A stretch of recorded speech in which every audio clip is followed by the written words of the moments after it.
ہاں بہرحال ایک سوال بھائی نے کیا، اس سے عنوان سے تعلق تو نہیں بہرحال، لیکن مختصر سا جواب دیتا ہوں کہ کیا ایک مسلمان شخص ووٹ ڈال سکتا ہے کیا؟ تو یاد رکھیے ہاں ایک مسلمان شخص ووٹ ڈال سکتا ہے۔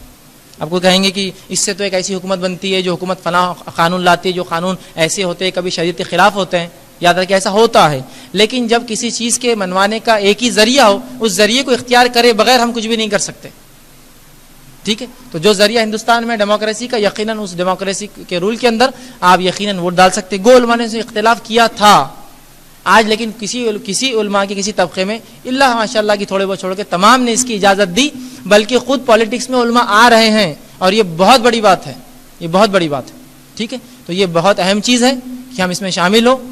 یہی طریقہ ہے دستور، جس دستور کے ذریعے ہم جا کر اپنی بات منوا سکتے ہیں، تو ضرور اس دستور کو منوائیں۔ اب جو کہے یہ کام نہیں کر سکتے، جو کہے یہ کام نہیں کر سکتے، تو میں کہوں گا پھر کبھی زندگی میں کسی پولیٹیشین کی مدد نہ لے، کیونکہ وہ اسی ذریعے سے چن کے آتا ہے۔ وہاں تو جا کر ان سے التجا کی جاتی ہے، وہاں ان کی مدد لی جاتی ہے، اور یہاں پھر بولتے ہیں کہ وہ غلط ہے، تو یہ درست نہیں ہے بہرحال۔ اور ایک مسئلہ ہے اپنی جگہ، اگر جاننا چاہے تو بتفصیل کبھی انشاءاللہ یہ عنوان پہ کوئی بات ہوں گی تو میں انشاءاللہ جواب دینے کی کوشش کروں گا۔